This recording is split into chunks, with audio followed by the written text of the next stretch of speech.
And we are back to GosuGamers Overwatch Weekly EU. This is the round of 8. This is going to be Flat Earth versus SG-1 and Hex. I'm really excited to see what these two teams have to show us here. Yeah, it's kind of really fun to watch these teams in the lower side of the bracket because the teams that we expect to move on through the upper side of the bracket have done so far. IDDQD, of course, they beat that vaunted bye week. They got through the first round. They were going to be facing Gringos in the second round. Mix-Up got through their first round matchup 2-0. Mix-Up, I always expect to kind of get through brackets at the very least. Reunited as well, just like Mix-Up goes through their side 2-0. They're going to be facing Sim next. And they're on the same side of the bracket as Flat Earth versus SG-1 here. So possibly the winner of this will be facing Reunited unless Sim with the upset. But so far, upper side of the bracket shaking down like we thought. We might get to see IDDQD versus Mix-Up today, which might be fun. Yeah, IDDQD versus Mix-Up. That would definitely be a game to watch and then some. But that being said, Hex, we're about to get into our map draft here. This is, of course, the round of 8, Flat Earth versus SG-1. We're going to get our map pool for the entire set. Let's just see what they have.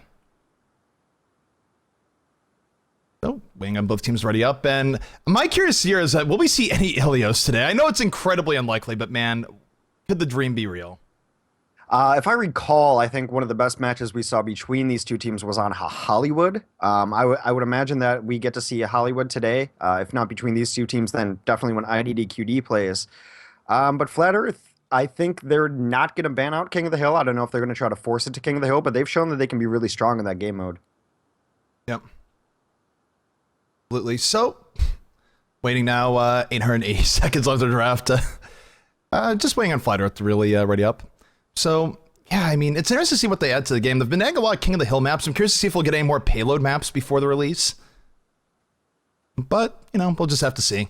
I think right now the map pool is actually perfectly okay. Yeah, some teams don't like control points. Well, all teams don't like control points. Some of the teams favor King of the Hill, but I think we're starting to see a little bit of more of a mix where, you know, a team is looking at King of the Hill being like, well, if you guys don't like it, we're going to get better at it and we're going to beat you on it. Flat Earth has beat the best teams on Nepal twice. Yeah. Yeah, just the entire meta with King of the Hill, it just sort of... I'm curious to see when we'll see a team really come out and claim the King of the Hill maps on their own, because right now, I think it just has to do with how the teams practice. The teams practice in such a way that payload is the most scrim map. No one really likes scrimming King of the Hill, so as a result, you want to play as you practice, so no one really wants to play King of the Hill when we get to match day. And capture points, it's foregone conclusion. No one really wants to play on that. And my champion of King of the Hill, who I thought was actually going to pick at Flat Earth, actually banned out Lijiang and Nepal, so we're left with an all-payload map pool where Dorado, Gibraltar, Hollywood, and Kings Row. One of those maps will be eliminated from our pool, and we'll play the other 3. But yeah, we're down to Gibraltar, Hollywood, and Kings Row, with Dorado being banned out by SG-1. Yep, so that is our map pool, Gibraltar, Hollywood, Kings Row, and I hope we see some Hollywood first here, Hex. We have yet to see Hollywood today. It's a great map. We get to see some really cool defensive setups, and I know Flat Earth is certainly a team that's a little bit more comfortable in Hollywood than others. Yeah, no, I just remember this set from the Game On Cup, and I remember watching the Roadhog, which was actually very new to the time, although we've seen Roadhog more enter the meta. He was not really a big part of most teams' plans at that point. We're not seeing Hollywood first, though. Flat Earth pans that out. Flat Earth is just dashing my dreams today. I was really championing them that they were going to take us to King of the Hill, and now just crushed. Yeah, I mean, it's actually a little bit interesting because they have had good success in Hollywood in the past. I wonder if it's just one of those things where they want to save Hollywood for later on, not really show their hand if they have any improvements or otherwise. But that being said, we'll be heading now to Kings Row. Yeah, SG-1 just won on Kings Row with a very dominant defense, followed up by an offense which is able to take first point. So they're happy to go right back to their old stomping ground, and we'll see what Flat Earth can bring against them that maybe Ventus was unable to do. Yep. So, be ready here in just a moment here, waiting for both teams to ready up. You know, with all the love that we've given to Matcherino.com, I want to make sure that people don't forget that we started out and we're still with our initial sponsors, Rockats, who makes very fine accessories for your computer. If you need a new input device, say your keyboard is a little dirty, not like mine, I clean my keyboard all the time, or your mouse is a little bit grubby as well, maybe, you know, looking at getting some new gear, and I think you should check out Rockats stuff. However, if you're more important in your preferences to where your body is situated while you play, DX Racer makes some fine gaming chairs for you as well. And once you get all that set up, you get your keyboard all cleaned up, you get your mouse brand new, you get a new seat to sit on, head over to Matcherino.com, check out our Matcherino link for the tournament page, and you too can enter in our tournament. Throw us $1 on Matcherino's dime, sign in through your Twitch, very easy, hit donate, type in GGEU2, that puts $1 into the prize pool, goes directly to the players, and hey, if you're feeling generous and don't want to spend your money on quality chairs or computer accessories, throw in some extra cash that goes right to the players, and we'll read your donation message live on stream. So we're going to get to see a repeat now of the SG-1 defense. Mafu looking like he might be on the Reaper. We'll hold on a second for the roster, but I do think they'll be in for more of a challenge perhaps from Flat Earth. Flat Earth, of course, has a much more in-your-face style of offense, and Hex, we might be seeing the classic double Zenyatta strategy coming out from them. There's a possibility. Yeah, I might see the classic quadra Genji strategy. Yeah, I mean, there's definitely some players on Flat Earth that I like watching. Crew used to play with Melty often when has busted out an offensive Widowmaker more than once here. Lynx is a player that I never know what he's going to play, and he switches heroes more than almost anyone I've ever seen in the scene.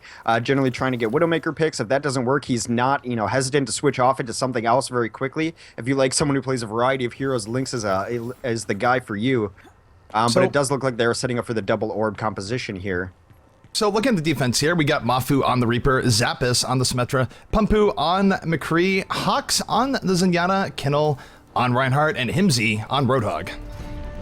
Yeah, offensively, this looks like the classic double orb, and they're going to add their own flavor with the Junkrat being on the 6th, being played by Bromas. Both Zenyatas are played by Crew and Vonathil. Lynx and R-Tier will be on the Genjis, and the Symmetra offensively will be played by Dracaeus. So a new flavor. Now we're taking a look at Mafu here. Mafu gonna meet his match very quickly as Lynx comes in with the orb, and he has to be a little bit careful. That being said, he's getting it back to Lynx. This is a serious Reaper Genji duel going on here. Lynx versus Mafu. Deflect is out. I don't know who's going to win. Both are low HP. And actually, R-Tier got in the back as a Genji as well, so double Genji doing some work. No one has died just yet. Of course, as I said, Dracaeus ends up going down. Interesting offense, though, thus far from the Flat Earth side. Yeah, both the Genjis are in the back line. They're setting up McCree now on Pumpu to try to deal with it, but they're causing all sorts of at least chaos in the back line. Vonathil's able to kind of sneak in, and now they do take out Pumpu, whose mission was to go take them out. Yeah, taking out Pumpu is a really big pick here. That's good stuff coming out from R-Tier, and now Lynx could be pulling out the Dragon Blade at any point. He deflects the hook, gets the teleporter, so Lynx really surviving and, no, actually just thriving in the backfield. Of course, as I say that, he gets hooked and dies in a hilarious ragdoll, but the damage has been done, and Flat Earth might be taking point A right here. Yeah, both Genjis are down, but it doesn't matter. The offensive teleporter did get dropped down, but now is immediately useless, so kind of a misused ultimate perhaps on the offensive Symmetra. We've seen some very aggressive teleporter. Look at the offensive ults right now for Flat Earth Hex. They have everything up. They have 2 Dragon Blades, they have a Tire, they have Zen for days, and they can even put up an offensive teleporter. Yeah, this is cool. What I always like looking at this composition is what does a team want to put for their 6th there? And that has definitely been a flavor aspect between different teams and different preferences. They're choosing to run a Junkrat, which I really think is a cool addition to the composition. Look at the deflect from R-Tier. R-Tier with the reflect kill on the Roadhog ult. So good stuff there. That's 2 down. And now with this double Genji, they can be really, really aggressive and to top everything off. Here comes a Tire for your trouble. Yeah, it doesn't look like it's going to get too much done. Yeah, the Tire, I mean, I think the thing is he thought people would be a little bit further up. The defense got pushed back, though, by the great Genji play of R-Tier, so Bromas not able to get as much as he wanted on the Tower, but look at how far back the defense is. They're conceding so much of the map right now, Hex. Yeah, this is what this composition can do on offense for me, though, is it makes the other team a little bit afraid to engage, puts them on their back heel, and teams just don't really have an answer for this yet. Yeah, that being said, SG-1 finally coming back. 3 kills for the SG-1 side as they try and even things out. Mafu picking up quite a few, but hey, Dracaeus and Bromas on the way back. It's back and forth on the card here. I like those Symmetra turrets. That position a little bit sneaky. And Lynx with 2 kills of his own, so really the momentum still with the Flat Earth side here, Hex. Yeah, and that's all this composition really requires is to always be up a hero and get that momentum. Now you're going to see Lynx and R-Tier both go forward. They're waiting for their orbs from Zenyatta's to be able to get a little more powerful. They can take all the high grounds here. They're just going to cause chaos all throughout. Yeah, they've been doing really, really well thus far. Taking a look, Lynx does have Dragon Blade up, can unleash any time. Really not too much up ult-wise for the defense. Bromas and Pumpu both trading out there. Both teams down 2 players.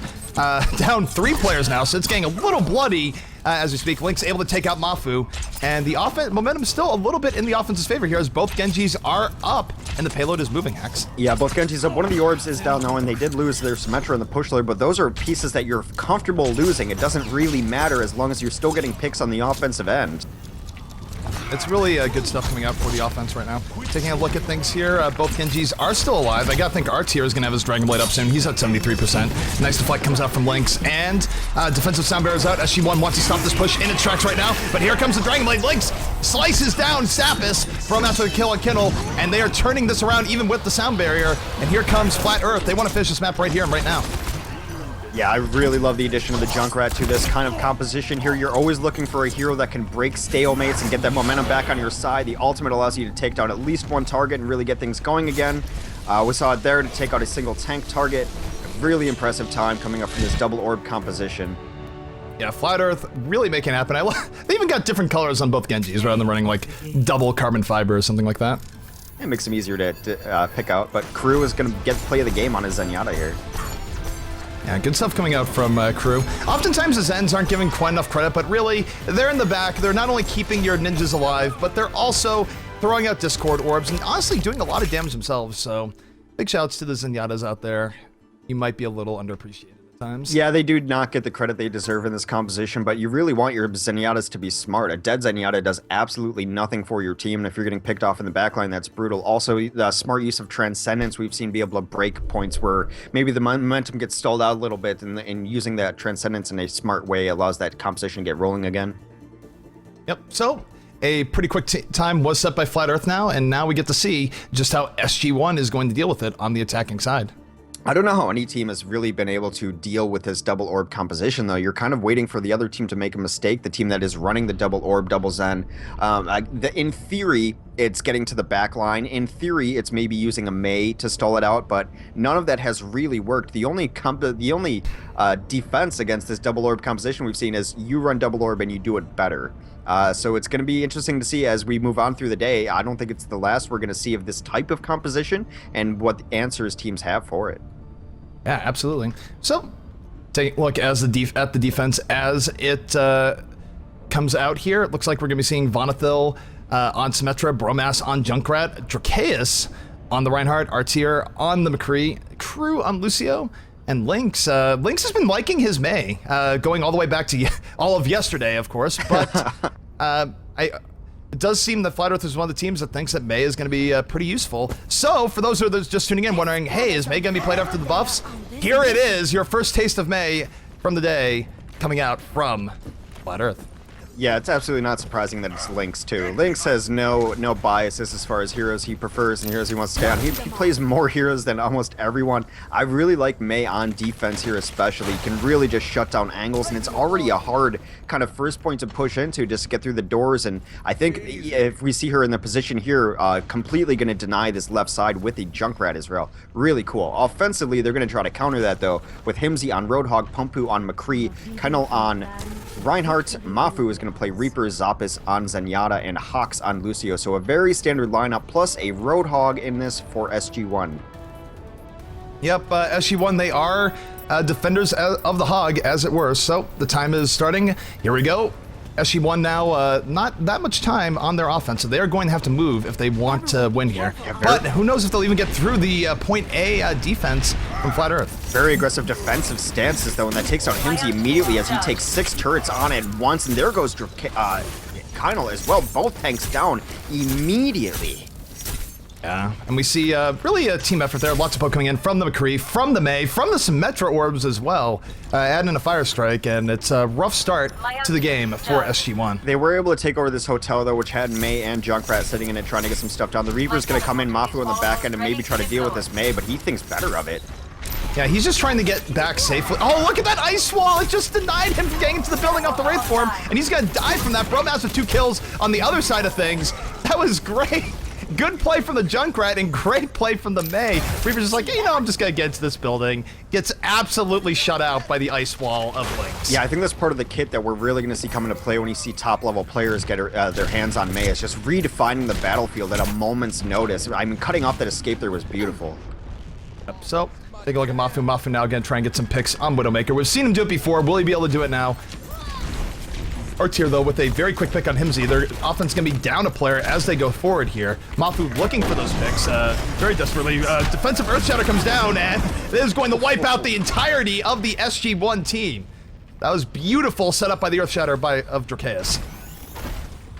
Yeah, back to the drawing board, it would appear for SG-1 as Himsy is off of Roadhog onto Tracer. I don't know why I find that so funny that he goes Roadhog to Tracer. It just could not be different heroes. Mafu is actually going to try to get some picks on the Widowmaker as well. So here comes SG-1 again. Ult-wise, this is not really all that great for them. They could get blizzarded, they could get tired. Really, they just sort of have to go in and charge ult. Both Reinhardts charge into each other, but the side of Flat Earth going to come out ahead again for now 5 kills for the defense, and SG-1 is going to have to go back to the drawing board. And more importantly here, if not already, then certainly in the next 30 seconds, it's going to be mathematically impossible for SG-1 to actually win this game. So I wouldn't expect it, or I would expect to see GGs get called pretty soon here, Hex. Yeah, I mean, just the Mei Blizzard that came out was astonishing to me. Seeing it in third person overhead, it is a huge area of effect ultimate. Yeah, and it's not really affected by as much here. That being said, here comes SG-1, 3, now 4 kills off the Peacemaker of Punpu. And they're making things happen. I do believe there is a teleporter in the back. We still might be seeing some reinforcements coming in. And Lynx, with 2 kills of his own, throwing out the icicles as Mei. So even though that was looking really good for SG-1, we saw that Flat Earth able to come back in. And now it's almost certainly GG on a mathematical basis. So Flat Earth will take map 1 on King's Row in a pretty decisive fashion, Hex. Yeah, Lynx looking at the Peacemaker and noticing that, yeah, he has one of his own now with the icicle launcher and the buff that got. And these icicles are just flying out doing so much damage. Yeah, Lynx has really been making it work. The DPS has been solid. He has been laying ice into his foes, and I'm gonna be honest, you look at the corpse of someone after hit by icicle, it looks brutal. You just see this Mei icicle embedded in their head, and it's rough. So, good stuff coming out from Lynx, solid play. He's one cool customer, X. I can't help myself, I'm sorry, I have a problem. But, you see a defensive pushing coming in from Flat Earth, it doesn't matter. They've already won this map. And look at Lynx. Lynx just making it happen on Mei. Yeah, Mei got a substantial buff, and we've always thought that, you know, in the right circumstances, her utility was going to be viable anyway. Well, it appears that King's Row defense is exactly where she's able to shine. That ice ball is They're phenomenal. all right behind there. He throws a blizzard just for good measure. Freezes 2 people, almost gets a third, and I love it. Nice ice block as well. Finally goes down. But the timer is about to officially run out, so... I mean, right now, if the teams are going to say GG, we'll let them play it out to the very end rather than ending it quickly, but they're saying GG, don't cap. Okay. Yeah, no, so Mei is also something that we could see as the number 6 in that double orbital composition too, because generally you want someone with their own sustain, which is why we see Junkrats, Lucios, and Reapers in that as well. Not Junkrats, I meant Roadhog, but Junkrat we saw in it as well. He doesn't have sustain, but he has so much damage, it doesn't matter. But Mei does have her own sustain and ice blocks and can just really just cause problems. She can kind of solo people if she needs to. The area of effect ultimate is brutal. You combine that with some Dragon Blades, some Genjis, I think we might see her in that composition at some point today. Yeah, I mean, I've heard, again, without saying exactly what it is, I've heard about some really crazy Mei comps that we might be seeing. Just rumors from scrims, dark times, all revolving around Mei, so I'm really curious to see if we see any really meta-breaking stuff later on from Mei play. 6 Meis versus 6 Meis. This is the darkest timeline. This is the Ice Age, you might even say. Oh man, I'm not even gonna try to compete with you. I'm just gonna enjoy your puns. You're a punny guy. Yeah, as our viewer count goes from like whatever it is now down to like 5 as everyone's ears explode and their brains bleed out and so on and so forth. But taking a look at the Junkrat here, really lots of good stuff came out from Bromas in general this game. I mean, we're focusing more on the Mei because people want to see the Mei gameplay, but Bromas was solid the entire way through. Yeah, very solid there, and you know, Lynx just showing that he can play every hero and will play every hero. He switches so often you never know what he's going to be on, but I think he may have found a little home in Mei right now. Very possible. I certainly like it. And honestly, I think Lynx is playing a little bit stronger there than he was even playing yesterday when we watched the King of the Watch show match. So, you know, IDD, QD, watch out. Flat Earth might be coming for you. That being said, Flat Earth still needs to get through SG-1. SG-1 will have map choice coming up, and we'll just see what they decide to bring Flat Earth to. And again, SG-1, they have been a spoiler of a team in the past. We'll see if they can bring it back and force a map number 3. Yeah, May is actually, I want to keep talking about May today while we saw her. It's just such a great Overwatch character because it combines that kind of game sense and general sense and awareness of what's going on around you. You see that with the ice walls, you see that with your ice block, being able to sustain through stuff. But then it also combines that mechanical edge now too, with having to hit your icicles and your right clicks. It's not super easy, but combining the aim and the game sense, I mean, she's kind of all encompassing of what Overwatch is. Yeah, and I really like where we're getting to a point where it seems like so many different heroes are viable. There's a few heroes that are problem child, like Bastion. Bastion, of course, hasn't really had the most success in comp since his nerf, but I feel like we're getting to a point where teams really have a whole bunch of different viable sets of comps, and it's not just simply, oh, we're just running this. I mean, sometimes doubles are involved, sometimes not, but we're getting a lot more variety in your competitive Overwatch play, and it's great. Yeah, I mean, I'll say it right now. Anyone who comes into chat or anything and says the meta is stale, they have just absolutely not been paying attention at all, and you can laugh them out of the room. I've watched every single Overwatch match for almost 2 months now, and there is nothing stale happening in the meta, not even close to it. So the meta changes constantly. Every hero's been involved. We've seen heroes come in and out of the meta, popularity rise and fall. Currently, we're seeing an interesting meta going on, but also with teams giving it their own spin. Anyone who says that we need hero limits because it's all getting stale, just laugh them right out of Twitch chat. They have no idea what they're talking about.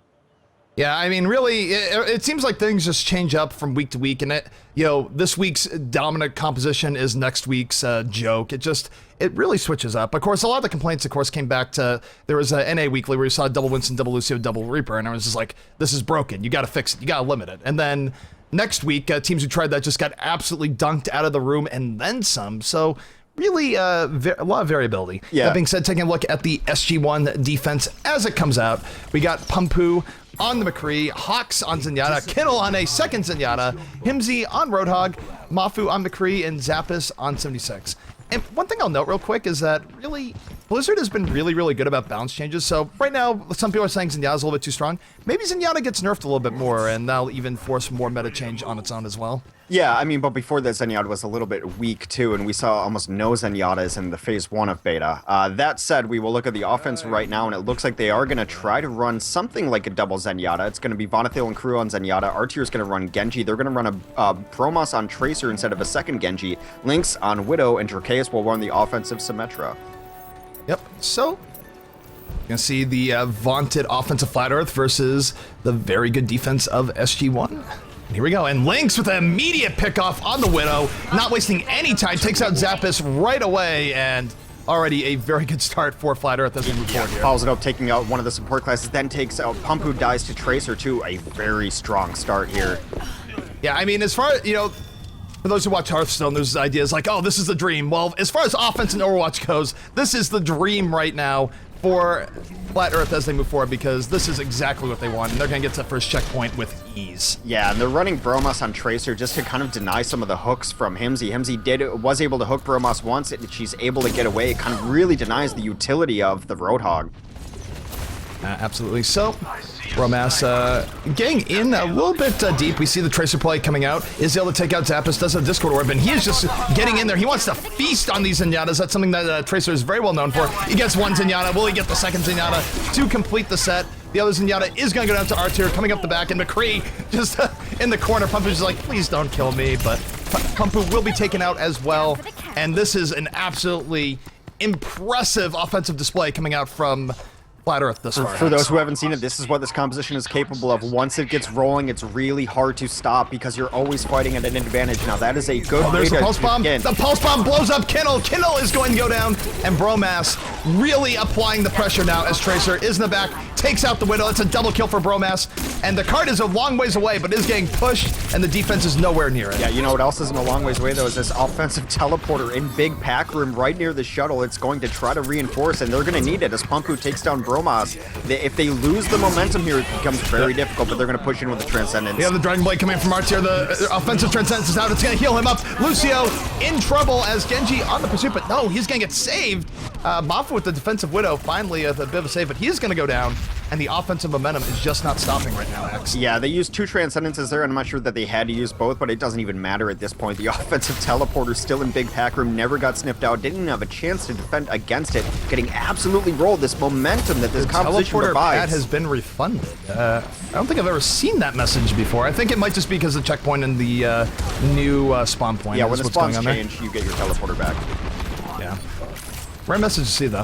So, taking a look here, we see Pumpu desperately trying to stabilize for the defense. Defense now picking up 2 kills, you know, trying to make this work, but Drakeus takes out Pumpu with an orb to the face, and Lynx now is going crazy. 2 picks now for Lynx, 3 picks as he shoots Lucio in the dome, and Flat Earth is really on fire right now, Hex. It's such a frustrating composition to play against because not only you're dealing with just really overbuffed, annoying backline characters like Genji and Tracer, but then even if you're able to get a kill on them, you're going to get sniped by Lynx in the back end. I don't know what you do against this.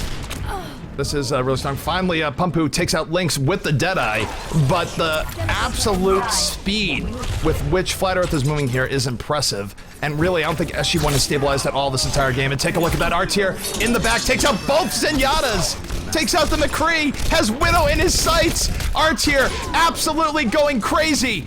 And that is a full team wipe against SG-1, and now they are in deep trouble, Hex. SG-1 has Sound Barrier. It's their last glimpse of hope. I would like to see some hero switches to some tankier classes here. I think might help a little bit to do something, but Sound Barrier gets crushed immediately, and there's no way to stop this cart. What a push coming out from SG-1, or sorry, from Flat Earth there against SG-1. Just really, really good play, and Artier, he has to get played again. No, it's Bromas. So what did Bromas saying? Hey, you might have killed 4 people, Artier, but let's take a look at this. Wait, is this at the end? This is. It must be. Is there a pulse bomb involved here? Nah. Wait, what? Nah. How is that play that we saw Genji kill like 4 people? Play the game system broken, perhaps? That being said, that is a very, very quick time set by Flat Earth, and they have to feel good about their defense going into the round 2 of map 2. You know, I mentioned it in reference to IDDQD that it just looks unfair sometimes. When that composition gets rolling, it is absolutely brutal to stop, and it puts a panic in the defensive team. What do we even do to stop this? We've seen Mix-Up try to run double Winston with some more tanks involved too, just on the theory that if they can't kill anyone, we'll be fine. Doesn't work. I don't know exactly what the answer is to this composition. We haven't seen an answer yet. It gets answered by itself at some point. I think running in the Widowmaker, what I love about this composition is that every team has their own variation on it. We're like, oh, okay, you 5 do that whole thing, and then I'm going to play whatever I want. And we saw Widowmaker on Lynx there too. Just I don't know. It's a crazy composition. I don't know the correct answer to the defense right now. The correct answer is to not let it get started because we've seen that composition absolutely stall out if it can't get rolling. Once it starts, though, boy, I don't know how to stop it. Yep. So, take a look. Oh, no. I don't think that's going to be the attack, but we might see a Torbjorn ritual here to start things out. That being said, let's take a look at the defense. From Flat Earth as it comes out, they gotta feel really, really good about their positioning here.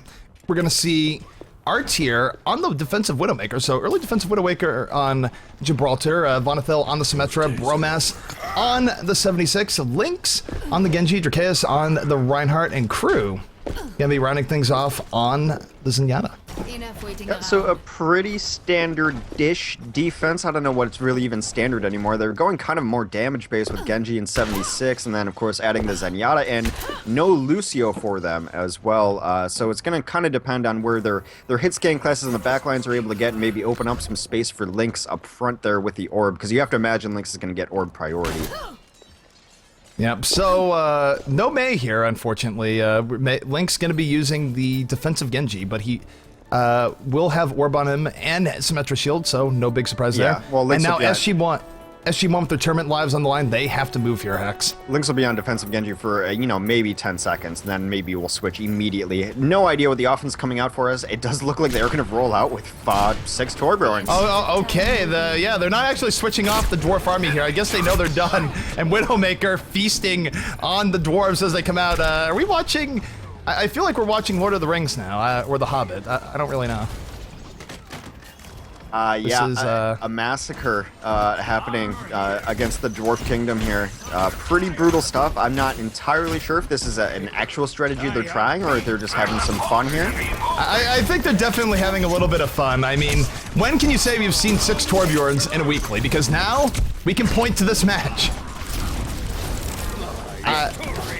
You know, I don't know. Well, once a couple of these hey, get the turrets going, are coming out. yeah, that's a lot of turrets, but really, the defense of Flat Earth not having too much of a trouble here. It is Torbjorns are dying left, Torbjorns are dying right. But hey, they might be getting close to Molten Core sometime soon. well, I'll try to treat this as seriously as possible for the most part. Molten Core is an absolutely devastating ultimate. The biggest problem they're going to have is keeping a single sentry gun alive until level 2 so they can actually Molten Core it. But Molten Core absolutely shuts people down and players down. I just don't think they're going to be able to get one up and off. Yeah, I mean, this has been a dwarf slaughter right now. This might have to go down in history as some sort of, horrific, event of just mass murder, but Torbjorn's not having a whole lot of hope in getting out there, getting camped to the spawn point. They're getting hit by Reinhardt hammers. They're going down. This is rough. It's not often you get to see an event which will precede a memorial, but there needs to be a plaque in honor of the Torbjorns for today put up somewhere. The Torbjorns have about 1:55 left, so let's see what they can do here, Hex.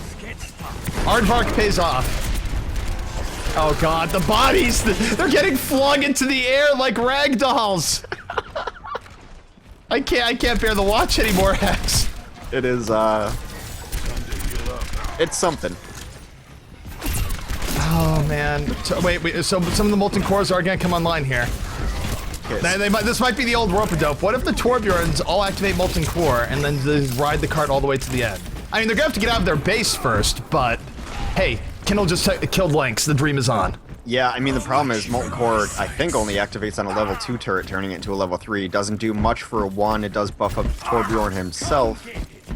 I don't play enough Torbjorn to think that's accurate, but I think that's correct. Oh, they're on the synchronized Molten Core. Here they come.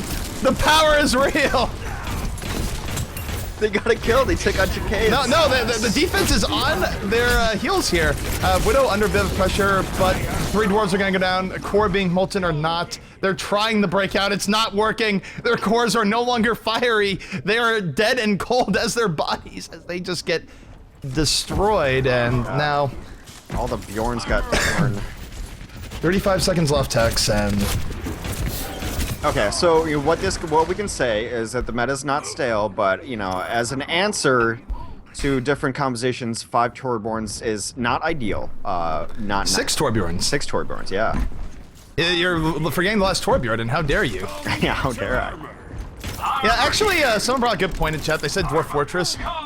This is still less dwarfs than die in my usual Dwarf Fortress game. I mean, no one's broken into a wall and had lava just incinerate, 100 dwarves at one point. Not yet. It's not quite making the top 10 of dwarven slaughter lists. Yeah, defensive Torbjorn comes out. Really, the only answer to 6 Torbjorns is to put 1 on defense. Hey, the Torbjorns are starting to make progress, but the time is over. Flat Earth has won the map, which means they've won the match and they will move on to our semifinals, but oh, hang on. We have Torbjorns on the other side now. This is now... This has actually evolved into a dwarven civil war. Yeah, forget the Marvel Civil War. This is where the real action's at. Enemy turret ahead. So it's GG. They capped there. So we're just gonna leave out of this. I mean, who really needs to see a play of the game here anyways? It's just gonna be a bunch of Torbjorns dying. I think we've seen a lot of that to begin with. So, interesting stuff coming out, Hex.